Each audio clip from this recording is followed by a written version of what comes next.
Kami sungguh bersyukur pagi hari ini Tuhan.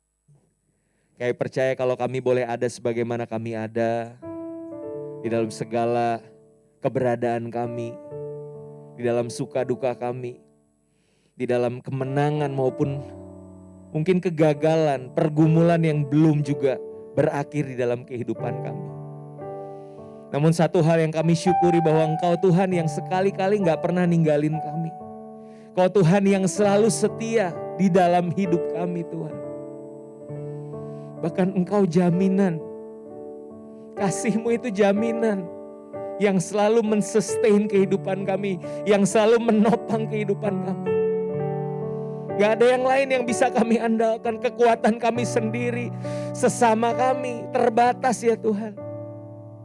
Tapi satu pribadi yang gak pernah berhenti mengasihi kami, yang bisa kami andalkan, yang bisa jadi jaminan bagi kehidupan kami. And that's your love.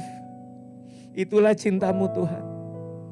Dan biar pagi hari ini Tuhan, kasih-Mu yang senantiasa melingkupi hati kami. Kasih-Mu yang senantiasa mengisi hati kami. Sehingga setiap luka, setiap kecewa, setiap sakit yang timbul di hati kami tahu sumber kesegaran jiwa kami, sumber kekuatan hidup kami, itu cuma ada di dalam Engkau ya Tuhan. Biar pagi hari ini Tuhan, setiap firman yang ditaburkan boleh menjadi benih yang baik di dalam hati kami. Benih yang tertanam, bertumbuh dan berbuah-buah bagi kemuliaan nama-Mu Tuhan. Pakai hamba-Mu yang lemah dan tidak ada apa-apanya ini. Biar setiap perkataan yang keluar dari lidah bibirku Tuhan adalah perkataan yang berasal daripada-Mu saja Tuhan. Berkati setiap anak-anak-Mu Tuhan. Biarlah hati, pikiran, segenap kehidupan kami tujukan hanya kepada Engkau. Bicaralah kepada setiap kami anak-anak-Mu. Kami siap untuk mendengarkan. Di dalam nama Tuhan Yesus kami telah berdoa. Dan kami siap sambut kebenaran firman Tuhan. Semua yang diberkati Tuhan, sama-sama kita katakan amin. Berikan sorak-sorai buat Tuhan Yesus. Kurang semangat, lebih lagi buat Tuhan Yesus. Yeay. Silakan duduk teman-teman, shalom. Apa kabar? Luar biasa ya, sehat semua? Puji Tuhan ya, hari ini kita temukan kabar bahwa memang pandemi COVID belum berakhir, ya bahkan penyebarannya juga cenderung meningkat. Tapi teman-teman bersyukur kalau hari ini bisa ada dalam keadaan yang sehat ya. Tidak ada yang meriang, amin. Semua baik-baik aja ya. Tadi pagi aku juga pas banget karena satu dan lain hal harus swab antigen ya sebelum kesini dan puji Tuhan hasilnya negatif. Ya kalau positif aku nggak di sini ya. Puji Tuhan hasilnya negatif dan bisa melayani teman-teman sekalian. Thank you Kefas dan teman-teman semua untuk kesempatannya. Untuk kesekian kalinya Kak Randy boleh kembali melayani di Arrow Youth. Ya, ini adalah saudara seperguruan dari Master Plan Youth. Dari dulu GB Ebenezer dan Petamburan itu memang saudara seperguruan ya. Teman-teman di sini aku lihat wajah-wajah banyak yang baru ya. Benar ya? Saya pengen tahu yang usianya SMA, ada SMA? Jangan ngaku-ngaku itu Kasusi ya, itu kayaknya udah lumayan ya. Coba SMA lagi, SMA. Oke, yang SMP ada? Oh enggak ada? Oke, ada satu. Yang kuliah? Wih, harus berdiri ya bro, keren bro. Ya, yang kuliah mana lagi? Angkat tangan ya dong, gak usah malu-malu yang kuliah, oke. Yang bekerja. Oh, nice. Jadi variatif ya, semua ada. Dari SMP, SMA, kuliah, bekerja. Yang sudah menikah? Oh ada, wow. Oke, ini menarik sekali ya Bro Kefas ya, sangat variatif. Tapi itulah indahnya pelayanan di youth ya, di generasi itu kita akan menemukan berbagai jenis usia ya ada di situ dan senang banget kita bisa sama-sama kumpul untuk beribadah dan mendengarkan kebenaran firman Tuhan. Nah teman-teman pada siang hari ini aku akan membawakan sebuah tema yang berjudul Jesus and Hatred. Ya, Jesus and Hatred atau Yesus dan kebencian. Ya, itu rasanya seperti dua hal yang bertolak belakang gak sih? Yesus yang adalah kasih, yang penuh dengan kasih pengampunan, tapi disandingkan dengan hatred atau kebencian. Nah tentunya ini kan nggak terpisahkan dari apa yang menjadi tema besar ya selama bulan ini, yaitu Upside Down Kingdom. Nah teman-teman pasti dari minggu pertama udah dijelasin, udah dikasih tahu apa sih yang dimaksud dengan Upside Down Kingdom ini gitu ya. Nah kita kan akan belajar dari Matius pasalnya yang kelima ayat 21 sampai 26.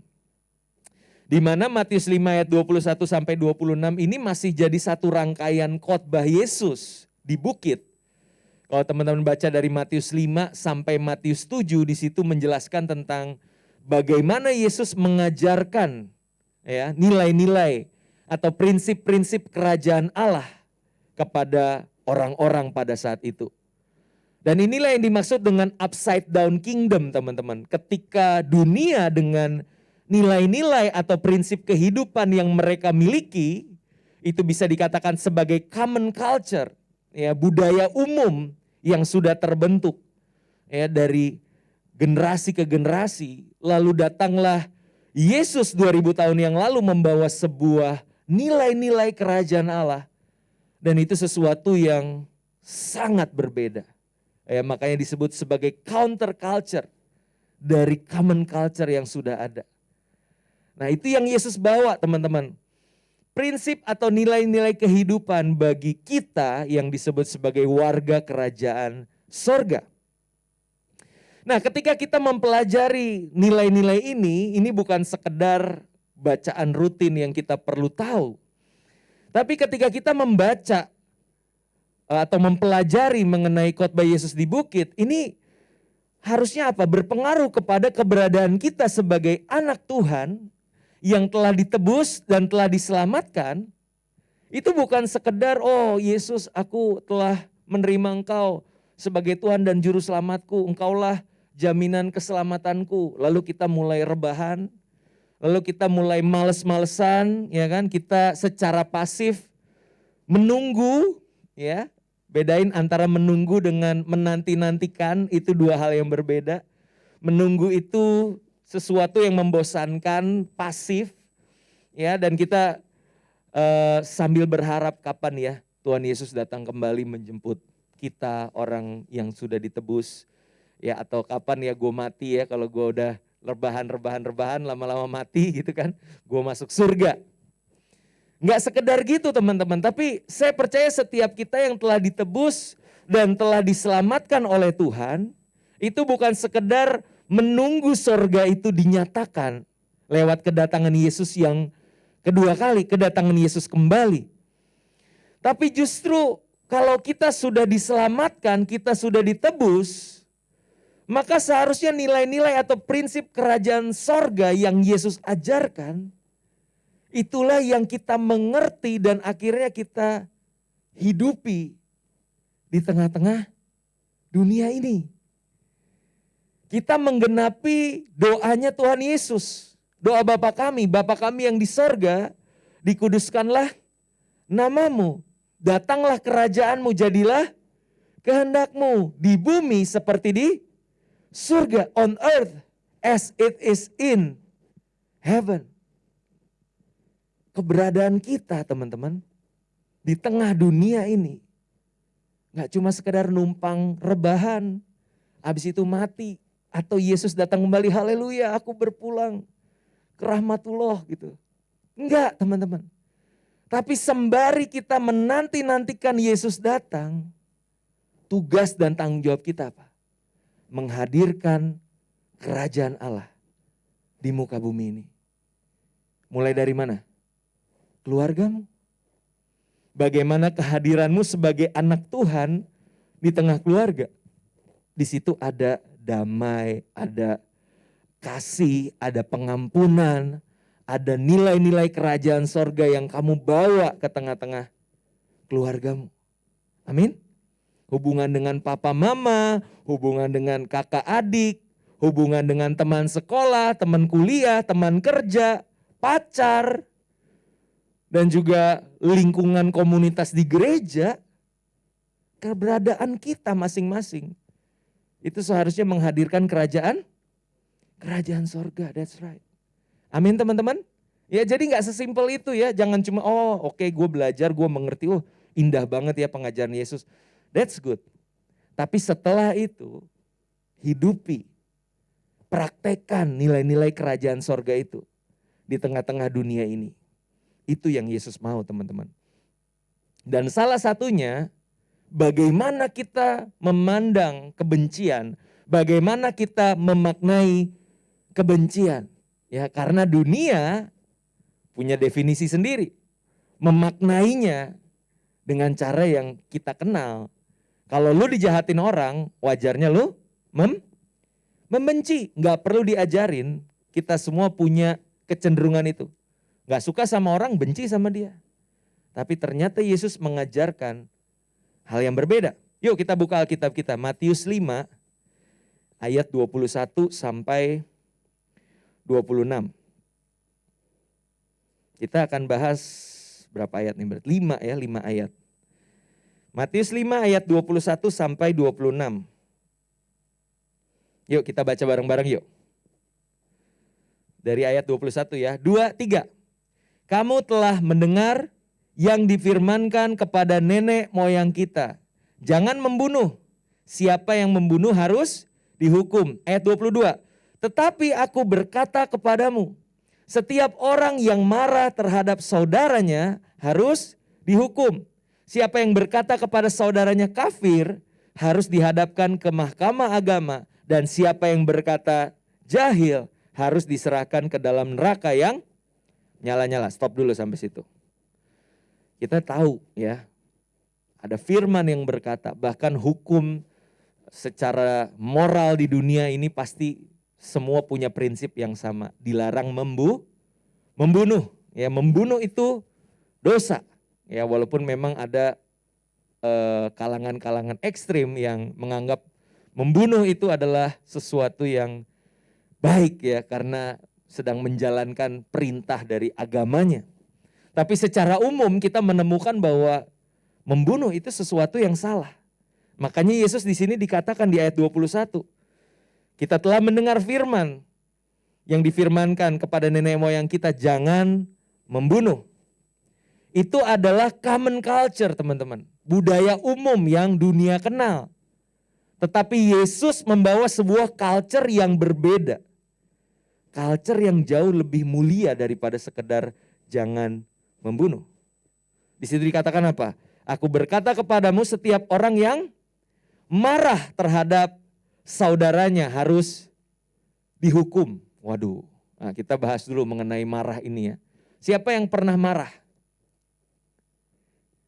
Nah, siapa yang suka marah-marah? Itu dua hal yang berbeda. Oh, suka marah-marah? Oke, nanti tanya teman-temannya, kenapa dia suka marah-marah ya? Iya, teman-teman, mungkin orang akan berpikir, gila Yesus bilang siapa yang marah harus dihukum. Rasanya dalam 1 kali 24 jam, gue gak pernah gak marah. Pasti ada momen di mana gue marah. Minimal lagi di jalan, di lalu lintas, macet, gue marah-marah. Ya kan, ketemu temen yang ngeselin, gue marah-marah. Waduh, gue pantas dihukum dong kalau model kayak gini. Nah teman-teman, ada yang menarik kalau kita baca di Matius 5 ayat 22 versi Amplified Bible. Di situ dikatakan, but I say to you that everyone who continues to be angry. That everyone who continues to be angry. Yang melanjutkan amarahnya. Membiarkan amarahnya terus menerus ada di dalam hatinya. Itu yang layak dihukum. Tapi saya percaya kalau orang marah, itu wajar gak sih? Kalau dia merasa sesuatu melewati batas, dia akan marah. Dan itu hal yang wajar. Kecuali tadi, suka marah atau pemarah, itu artinya kesenggol dikit bacok modenya. Ya. Tapi kalau orang disinggung terlewat batasnya ya, dia akan marah. Dan aku pikir itu nggak dosa teman-teman. Selama kamu nggak lanjutkan itu kemarahan. Efesus 4 ayat 26 Rasul Paulus juga katakan, jikalau engkau marah, janganlah engkau berbuat dosa. Artinya apa? Marahnya dulu itu belum dosa. Jadi dosa ketika apa? Ketika engkau membiarkan amarahmu itu tidak padam-padam sebelum matahari terbenam. Artinya marahmu itu boleh, nggak salah, tapi ada limitnya. Ada waktunya teman-teman. Ya, kita perlu untuk menenangkan diri kembali, kita perlu menata hati kembali. Marah boleh tapi jangan dibiarkan marah itu membakar hati kita, ya, sampai akhirnya merusak seluruh hidup kita. Tapi biarlah ketika api itu mulai menyala, api kemarahan itu mulai menyala dan nyalanya masih kecil, segeralah dipadamkan. Wow, jangan marah dong. Dia banting kursi loh. Pertama kali gue ada jemaat yang banting kursi. Kamu nggak marah kan? Oh nggak sengaja ya. Dia terlalu bersemangat. Amin. Wow, kebanting kursinya. Iya teman-teman, jadi ayo marah. Ayo marah maksudnya. Ayo kalau lagi marah, marahlah dengan hati yang murni ya. Hati yang mengasihi. Yesus pernah marah gak? Halo? Pernah. Yesus pernah ngacak-ngacak bait Allah. Ya kan? Yesus pernah ngomel-ngomel sama orang Farisi dan ahli Taurat. Tapi Yesus marahnya itu didasari oleh hati yang mengasihi. Hati yang peduli. Ya, jadi bukan marah yang destruktif, melainkan marah yang konstruktif. Waduh. Pernah nggak teman-teman marah udah direncanakan? Aku pernah. Gini, jadi aku pernah ada anak youthku, dia ada satu kalimat yang kalimatnya itu nggak pantas banget, nggak cocok banget. Dan sekali waktu dia pernah ngomong itu dan aku nggak langsung respon, tapi aku kayak mikir dulu. Maksudnya apa ya omongan ini? Nah aku mulai bahas tuh sama Kak Dita di rumah sama istriku. Dia tadi ngomong begitu. Kayaknya nggak pantas banget ya, nggak cocok banget. Iya itu mah kelewat batas ngomong gitu. Ya udah, lain kali kalau anak itu ngomong hal yang sama lagi, aku akan marah. Ya gue udah rencanain tuh marahnya. Jadi marahnya itu akan menjadi marah yang terstruktur, marah yang sistematis. Jadi aku udah tahu nih, oh kalau dia ngomong gini lagi, aku akan menunjukkan kemarahan, tapi bukan sebagai ledakan emosi yang bisa mengakibatkan dia sakit hati. Tapi kemarahanku ini untuk menunjukkan bahwa apa yang dia lakukan itu salah. Nah, dan dia harus menyadari akan hal itu. Nah itu perlu dengan kemarahan tapi yang konstruktif. Ya, jadi nah itu nanti belajar sama Kak Kefas ya gimana caranya marah yang konstruktif itu. Nah itu bicara tentang kemarahan teman-teman. Ya jadi marah boleh tapi jangan jadi pemarah dan tahu ada limitnya. Lalu berikutnya di situ dikatakan siapa yang berkata kepada saudaranya kafir harus dihadapkan ke mahkamah agama. Siapa yang suka mengkafir-kafirkan sesamanya ada?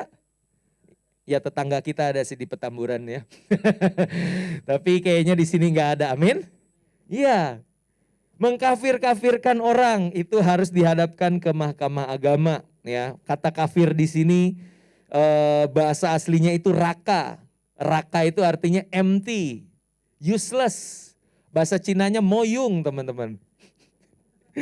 Iya, gini, saya kemarin baru baca, dengar satu semacam khotbah gitu ya dari Quraish Shihab. Pernah dengar gak Quraish Shihab? Itu papahnya Najwa Shihab. Itu ngomongin soal bagaimana orang tua seringkali tanpa sadar itu menyakiti hati anak dengan kalimat-kalimat seperti dasar bodoh, dasar gak berguna, dasar useless dan seterusnya. Dan ternyata itu menyakiti hati anak. Benar gak teman-teman? Ya. Karena orang tua kita lupa untuk baca ayat ini. Ya mungkin kata kafir, oh gue gak pernah kafir-kafirin anak gue. Tapi kata kafir sebenarnya itu bicara tentang apa? Raka. You are empty, lu tuh gak ada, lu kosong. Lu tuh useless. Ya enggak? Ternyata itu dipraktekkan dan seringkali menyakiti hati. Makanya Yesus bilang, siapa yang berkata kepada saudaranya kafir atau raka, ya harus dihadapkan kepada mahkamah. Di sini nggak ada yang namanya raka kan? Ada? Raka itu artinya ini ya, kurang baik ya. Dan siapa yang berkata jahil harus diserahkan ke dalam neraka yang menyala-nyala. Jahil di sini bukan kayak gue dijahilin, gue disengin, itu jahil lu, kan gitu ya. Jahil di sini bahasa aslinya tuh moros, teman-teman. Moros tuh artinya stupid, foolish, bodoh. Ya.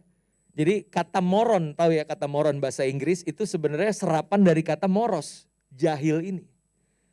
Ya enggak? Berapa banyak dari kita yang dengan mudahnya bilang, aduh bego, bego. Tulul, tulul. Kita ngatain orang tuh ringan banget gitu loh. Tapi Yesus berkata, bukan cuma membunuh. Tapi siapa yang berkata raka kepada saudaranya. Berkata jahil kepada saudaranya. Foolish kepada saudaranya. Dia layak dilemparkan ke neraka yang menyala-nyala. Wow. Udah berapa kali ya kita kelepasan ya ngomong sesuatu yang menyakiti hati orang dan kita gak merasa bersalah. Tapi hari ini kita diingatkan teman-teman. Standar kerajaan Allah itu bukan standar dunia. Ya, ketika orang berpikir ya membunuh itu kan waktu kita melakukan tindakan fisik, mungkin kita tusuk, kita tembak orangnya dia mati, itu membunuh. Tapi berapa banyak yang gak sadar lewat perkataannya itu sudah membunuh orang lain. Perkataan yang merendahkan, perkataan yang membuli, perkataan yang menghina, itu sudah membunuh karakter seseorang, membunuh identitas seseorang. Dan kita harus berhenti teman-teman. Kita harus berhenti untuk melakukan itu. Apalagi ironisnya itu terjadi di mana? Di komunitas youth. Di gereja teman-teman. Ya, ayo bertobat, ayo berubah. Emang biasanya latah ya bro ya. Emang kita biasanya tuh ngomong tuh enak banget, ringan banget. Tapi hari ini kita belajar untuk bisa ngerem apa yang kita katakan. Ya, dan jangan juga teman-teman yang ironis yang aku temukan seringkali kita sesama Kristen. Gak usah ngomongin agama lain, sesama kita itu saling mengkafir-kafirkan. Kita menganggap denominasi kita, doktrin kita, gereja kita itu yang paling benar. Di luar kita sesat, di luar kita itu ngaco semuanya. Doktrin kita yang paling alkitabiah, haleluya. Ngeri teman-teman. Ya, itu terjadi. Saling menyerang satu dengan yang lain, saling menganggap diri lebih hebat daripada yang lain. Nah, aku belajar sama-sama dengan Kak Kefas juga ya. Kita baru lulus hari Kamis lalu. Kamis ya? Oh iya Kamis. Tepuk tangan dulu dong buat Bro Kefas. Ya, ini luar biasa loh. Ya, jadi kita belajar sama-sama di Petamburan. Dan apa sih yang aku pelajari selama beberapa tahun ini? Aku menemukan bahwa seringkali kita tuh gak mau tahu konteks orang lain. Kita tuh seringkali gak mau tahu latar belakang kenapa sih orang ini bisa menafsirkan Alkitab sedemikian rupa. Sehingga dia bisa percaya dengan apa yang dia percaya. Kita selalu berpikir, ya kan ini angle gue yang paling benar, kacamata gue yang paling benar. Kita gak pernah mau tahu kenapa sih orang ini bisa mengambil kesimpulan seperti itu? Apa sih konteksnya, latar belakangnya, sehingga dia punya pemahaman yang seperti itu? Dari situ aku belajar teman-teman, ya apalagi belajar tentang sejarah perkembangan gereja, bagaimana doktrin-doktrin terbentuk. Ternyata itu benar-benar diverse, benar-benar berbeda-beda teman-teman. Dan kita nggak bisa dengan gampangnya bilang, lu salah gue yang benar. Oke teman-teman, amin. Ya, jadi nggak salah untuk jadi pembela iman Kristen ya, FPK gitu ya. Dalam arti kamu jadi seorang yang mempertahankan iman Kristen dari kritikan, dari serangan orang lain. Jadi apologet, that's good, ya itu bagus. Tapi jangan membangun pelayananmu itu didasari oleh kebencian. oleh kemarahan. Oh, gue skakmat lo, gue bikin malu lo, statement-statement lo gue bantah semuanya, gue bikin malu pokoknya. Itu didasari oleh kebencian teman-teman. Padahal kalau kita baca di 1 Petrus 3 ayat 15, ketika Rasul Petrus katakan, ayo pertanggungjawabkan imanmu dengan apa? Yang pertama dengan hormat, dengan lemah lembut, dan dengan hati nurani yang murni. Dengan hormat teman-teman. Saya temukan ada apologet, jago tuh. Menjelaskan ayat-ayat Alkitab, membuktikan bahwa Yesus benar-benar Tuhan. Ujung-ujungnya, tahu gak lu? Nyet. Punya otak gak lu? Waduh, udah keren-keren di depannya, di ujungnya. Gak ada penghormatannya, gak ada lemah lembutnya. Nah di sini kita belajar sama-sama teman-teman. Ya, ayat 22, renungkan baik-baik. Tadi ada kata marah, ada kata raka, ada kata jahil atau moros. Ya itu teman-teman renungkan. Dan jangan sampai mulut kita itu dengan mudahnya mengeluarkan kata-kata yang menyakitkan. 23, kita kembali ke Matius 5 ayat 23 teman-teman. Ayat 23 dan 24 kita baca bersama yuk. 2, 3. Sebab itu, jika engkau mempersembahkan persembahanmu di atas mezbah dan engkau teringat akan sesuatu yang ada dalam hati saudaramu terhadap engkau, tinggalkanlah persembahanmu di depan mezbah itu dan pergilah berdamai dahulu dengan saudaramu. Lalu kembali untuk mempersembahkan persembahanmu itu. Teman-teman, saya mau tanya, berapa banyak dari kita yang mengabaikan ayat ini? Halo, berapa banyak dari kita yang berani-berani naik mimbar, berani-berani datang beribadah, tapi di saat yang sama hati kita memelihara kebencian kepada sesama kita. Padahal Yesus bilang apa? Beresin dulu, baru balik lagi. Iya enggak? Itu yang terjadi teman-teman. Kita mengabaikan hal yang sebenarnya prinsip. Ketika Tuhan bilang beresin dulu, baru bawa persembahanmu. Satu kali aku pernah sama Kak Dita, mau berangkat tuh pelayanan IES dulu bro, ke sekolah-sekolah. Jam 6 pagi aku harus udah mulai berangkat naik Gojek. Karena aku kesiangan, mepet, aku bilang aku mandi dulu, kamu pesenin Gojek. Biar aku selesai mandi, aku berangkat. Ya namanya Kak Dita baru bangun, tiba-tiba disuruh-suruh, dia juga gak tahu titiknya ya kan, yang jelas nih sekolah mana gitu kan. Akhirnya selesai mandi, belum beres nih pergojekan ini. Ngomel lah gue, tahu gak gue telat, gini. Dia balikin lagi, lah siapa suruh telat? Iya juga sih. Gue gak pernah rencana minta dipesenin Gojek, ujuk-ujuk gue mendadak terus agak-agak ngegas gitu kan. Ya udah, akhirnya singkat cerita Gojeknya kepesan. Dan waktu kita perjalanan di Gojek, aku lagi naik Gojek, oke kita berangkat, aku berangkat pelayanan, aku bilang yaudah aku pergi dulu, yaudah sana gitu. Gak enak, endingnya gak enak. Nah tapi pas di jalan tuh menuju ke sekolah di mana aku bakal melayani, hatiku tuh gelisah banget. Kayak serius nih gue pelayanan dengan gaya seperti ini, dengan perpisahan seperti itu. Biasa kan sayang aku pelayanan dulu, iya doain cie gitu kan. Ini sana, yaudah sana. Akhirnya aku telepon Kak Dita di Gojek dan aku bilang sambil nangis-nangis di bahu supir, enggak bercanda itu lebay ya, itu drakor. Enggak, aku bilang, Cil, kan aku manggilnya Bocil ya. Cil, sorry ya tadi aku salah. Aku telat terus malah marah-marah sama kamu. Maafin aku ya, terus dia bilang, ya udah gitu kan.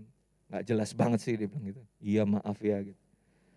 Doain aku ya, semoga pelayananku diberkati Tuhan. Ya maafin aku ya kalau aku salah. Iya, selesai. Nah dari situ teman-teman aku melatih diriku untuk gak membiarkan hal sekecil apapun. Itu aku biarin, aku cuekin dan akhirnya terus-menerus menumpuk. Dari 1 orang, 2 orang, 10 orang. Dan ternyata waktu kita mau bawa persembahan ke mezbah, yang punya masalah sama kita nggak sedikit teman-teman. Repot nggak lo? Lo mesti berdamai dulu dengan semua orang itu.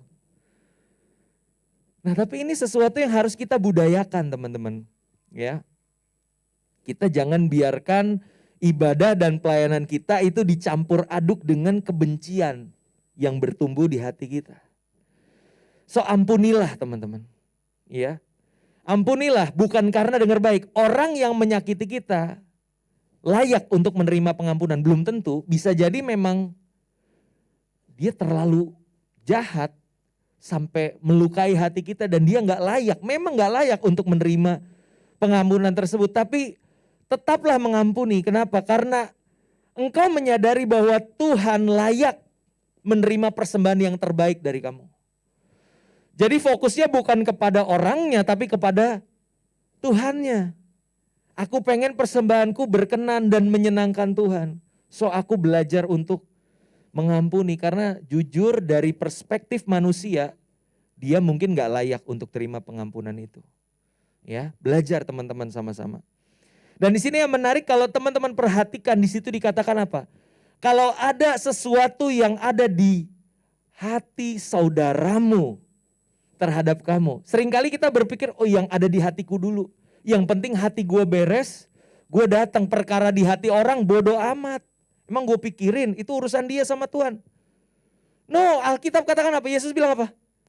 Yang ada di hati saudaramu. Artinya apa? Kamu harus selangkah lebih maju lagi untuk menjadi seorang rekonsiliator. Engkau yang dengan rendah hati datang dan katakan, kemarin perkataanku mungkin menyakiti hatimu. I'm so sorry.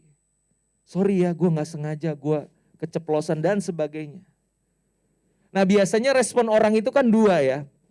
Yang pertama dia tadinya kesel, tapi karena tiba-tiba kita dengan rendah hati datang duluan, dia langsung pura-pura gak kesel kan. Dia bilang, gitu aja, kaku amat lu kayak kanebo, santai aja lagi.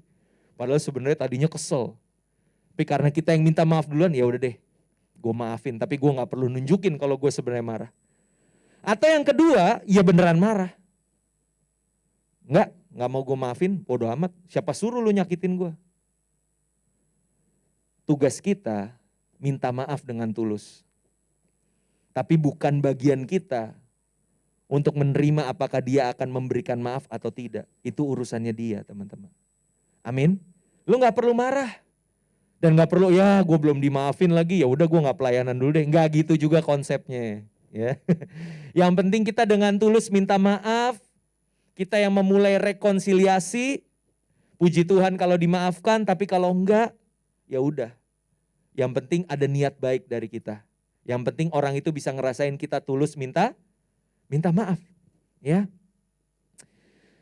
Seperti yang dikatakan Tuhan Yesus di salah satu sabda bahagia, ucapan bahagia. Berbahagialah orang yang membawa damai.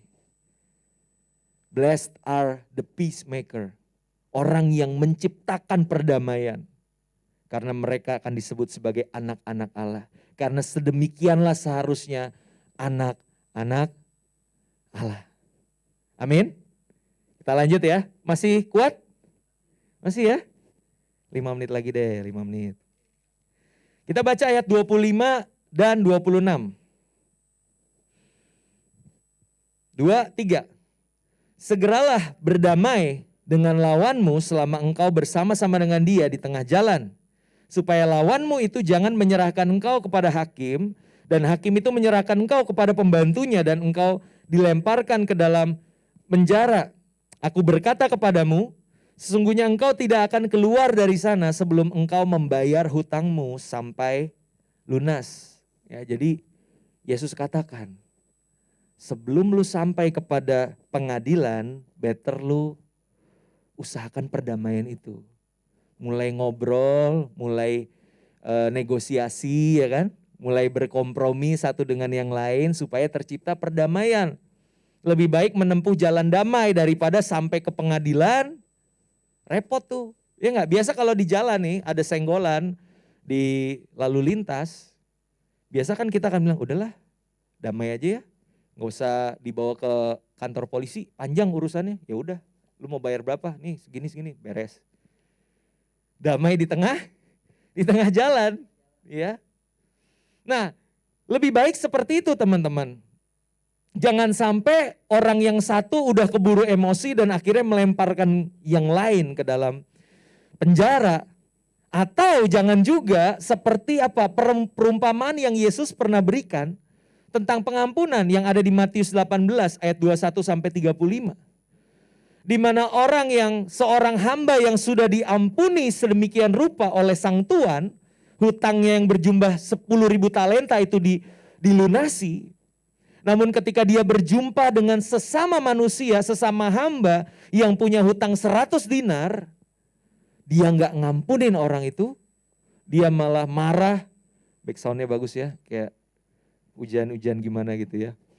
Dia malah marah terus langsung cekek orang itu dan dilemparkan ke penjara. Dan ketika tuannya mendengar akan hal ini, marahlah tuannya. Dan dia bilang, dasar hamba yang tidak tahu diri. Sudah diampuni, malah nggak mau mengampuni. Sudah dilunasi hutangnya, tapi nggak mau melunasi hutang orang lain. Dilemparkanlah orang ini ke penjara. Tadi Kak Susi kasih kuis ya, tentang ada hitung-hitungan gitu ya, walaupun aku belum paham sih hitung-hitungannya kayak gimana. Tapi ini ada sedikit penjelasan secara matematis teman-teman. Mengenai 10.000 talenta dan 100 dinar. Bedanya seberapa sih Kak 10.000 talenta dengan 100 dinar? Nah ini anak-anak yang suka dengan eksak gitu ya, dengan ilmu matematika pasti bisa mengikuti ya. 10.000 talenta itu, satu talentanya adalah upah kerja selama 20 tahun teman-teman. Upah kerja selama 20 tahun. Kita ibaratkan misalkan UMR ya, upah minimumnya itu 4 juta lah biar gampang hitungnya, 4 juta. Berarti 4 juta per bulan dikali 12 bulan. Setelah itu dikali 20 tahun. Maka jumlah hutang si hamba ini kepada Tuhan itu sebanyak 960 juta rupiah. Ya kalau dirupiahkan. Baru dikalikan dengan 10.000 talenta. Maka hasilnya adalah 9,6 triliun. Buset nih, pinjol lewat ya. Banyak banget ini hutangnya, 9,6 triliun. Dan ketika dia dilunasi hutangnya yang 9,6 T itu, dia ketemu dengan sesama hamba yang hutangnya cuma 100 dinar. 100 dinar itu kalau 1 dinar adalah upah kerja 1 hari. Anggaplah seorang buruh dikasih upah 300.000 misalkan. Maka 100 dinar itu 100 dikali 300.000. 30 juta rupiah teman-teman. Jumlah yang gak sedikit, tapi kalau dibandingkan dengan 9,6 triliun, langit dan bumi. Jaraknya jauh banget. Dan sebegitu besarnya pengampunan yang Tuhan udah kasih buat kita, bahkan lebih dari 9,6 triliun. Dan seringkali apa yang dilakukan orang lain yang menyakiti hati kita itu gak lebih dari apa yang pernah kita buat untuk Tuhan. Pernah kita melakukan sesuatu yang menyakiti hati Tuhan. Tapi kita tuntut orang itu. Kita benci sama dia. Kita marah dan gak mau mengampuni dia. Pada akhirnya teman-teman, kalau kita memilih untuk mengampuni, itu karena Tuhan yang lebih dulu mengampuni kita. Amin. Karena kalau secara manusia berat rasanya, gak mungkin bahkan. Tapi kalau kita memandang salib Kristus, disitulah hutang-hutang kita dilunasi. Dosa dan kebinasaan yang harusnya kita terima dibayar oleh Yesus. Maka seharusnya kita punya kemampuan untuk mengampuni. Amin. Mengampunilah, lepaskanlah kebencian di hatimu. Bukan karena orang itu layak menerimanya, tapi karena engkau telah menerima yang terbaik dari Tuhan. Dan yang berikutnya, you deserve happiness, not bitterness. Kamu layak mendapatkan kebahagiaan, bukan kepahitan. Karena percayalah, tidak ada keuntungan yang kamu dapat ketika kamu memilih untuk hidup dalam kebencian. Yang ada hidupmu gak akan bahagia. Mungkin kamu sukses, kamu berhasil, tapi selama orang itu hidup, kamu gak bisa bahagia. Maka keputusan yang terbaik adalah lepaskan kebencian di dalam hati kita. Amin. Yuk belajar mengampuni. Aku tahu prosesnya gak mudah. Kemarin aku bikin postingan forgive not forget. Ya lihat tuh di postinganku di Instagram. Seringkali kita dulu berpikir yang namanya mengampuni tinggal altar call, tumpang tangan, nangis-nangis, beres tuh luka hati. Ternyata nggak sesimpel itu guys. Ya, mungkin prosesnya beda-beda. Ada yang sekali jumplak, nangis-nangis, wah lega, mungkin itu lukanya cuma kegores. Tapi kalau lukanya dalam, itu nggak sesimpel itu. Mungkin yang tadinya bencinya 100% bisa berkurang jadi 90, jadi 80, jadi 70, but that's progress. Itu sesuatu yang perlu dihargai dan dirayakan. Ya, hargai prosesnya, jalani dengan penuh sukacita dan biarlah Roh Kudus yang menolong setiap kita. Amin. Yuk kita bangkit berdiri. Kita nyanyi lagu tadi yuk yang Tuhan ku percaya janjimu tadi. Tuhan bilang Tuhan akan berikan kemenangan buat kita. Dan aku percaya kemenangan yang sejati itu bukan ketika kita membiarkan kebencian menguasai hati kita. Tapi ketika Tuhan bilang, aku berikan engkau kemenangan, artinya engkau diberikan kuasa untuk melepaskan kebencian itu dari hati. Dan untuk mengizinkan kasih Tuhan yang menguasai hidup kita. That's victory. Itulah kemenangan yang Tuhan mau. Tuhan, ku percaya janjimu dalam hidupku. Kau beri kemenangan Tuhan. Kau selalu setia. Kau selalu setia di dalam hidupku. Kau berharga bagiku. Kau berharga bagiku. Kaulah jaminanku di dalam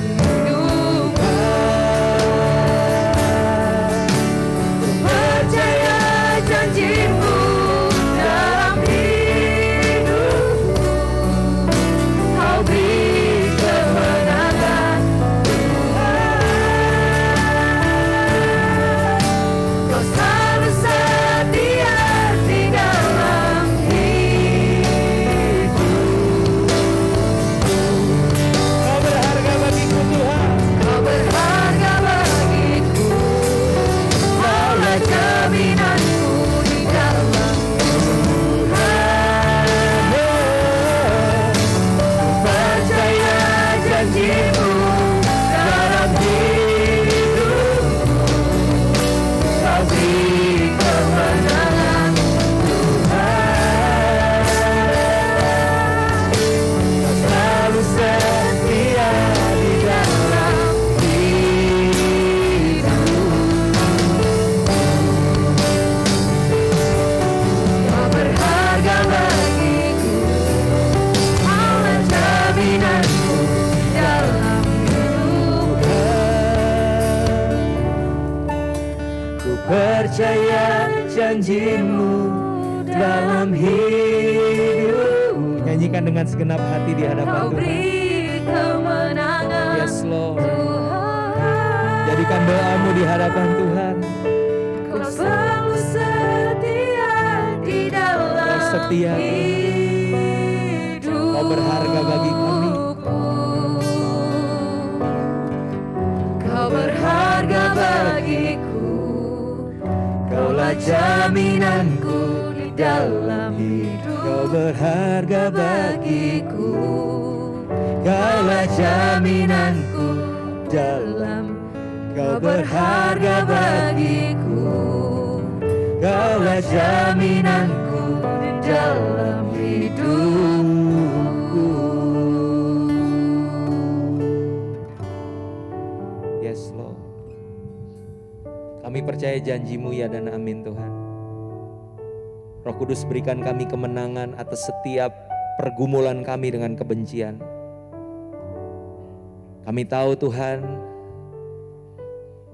tidak ada untungnya bagi kami untuk terus menyimpan kebencian. Kami tahu bahkan ibadah dan pelayanan kami menjadi tidak berarti ketika kami tidak mengusahakan rekonsiliasi ya Tuhan. Biar siang hari ini Tuhan, Roh Kudus-Mu bicara di dalam setiap hati kami. Mungkin ada di antara kami yang sedang bergumul dengan kemarahan, dengan kebencian, dengan kepahitan di hati. Roh Kudus, bicaralah dengan lembut di hati kami. Bapa, bicaralah kepada setiap anak-anak-Mu Tuhan. Yesus, bicaralah kepada setiap sahabat-sahabat-Mu, rangkul mereka. Dan biarkan kasih-Mu Tuhan, kasih-Mu yang menghangatkan setiap hati yang dingin, kasih-Mu yang membebat setiap hati yang terluka. Sehingga dengan penuh kesadaran, dengan penuh kerendahan hati kami mau jadi pembawa damai. Kami mau melepaskan hal-hal yang tidak berkenan di mata Tuhan dari hati kami.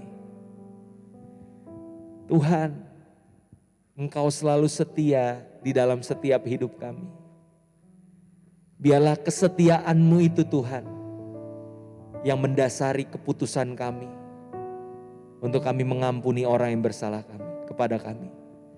Biarlah kami, karena kami memandang Engkau berharga lebih daripada apapun.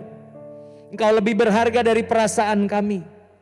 Engkau lebih berharga dari setiap luka, setiap kebencian yang menguasai kami. Engkau jauh lebih indah dan berharga. Maka dari itu dengan penuh kerelaan, dengan penuh kesadaran, demi Engkau aku rela ya Tuhan. Demi Engkau aku siap untuk mengasihi orang yang melukai aku. Di dalam nama Tuhan Yesus. Aku percaya kekuatan yang daripada Engkau untuk setiap kami, memampukan kami Tuhan untuk menjadi pembawa damai. Membawa nilai-nilai kerajaan Allah itu di tengah-tengah dunia ini. Berkati Youth Arrow, berkati Kefas, berkati Sophie, berkati semua tim yang ada. Biarlah Tuhan anak-anak-Mu ini boleh terus di bawah Tuhan bertumbuh di dalam Engkau.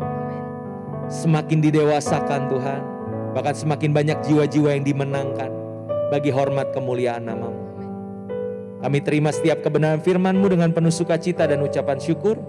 Hanya di dalam nama Tuhan Yesus kami telah berdoa. Semua yang diberkati Tuhan sama-sama kita katakan amin. Berikan sorak-sorai buat Tuhan Yesus. Haleluya. Silakan duduk.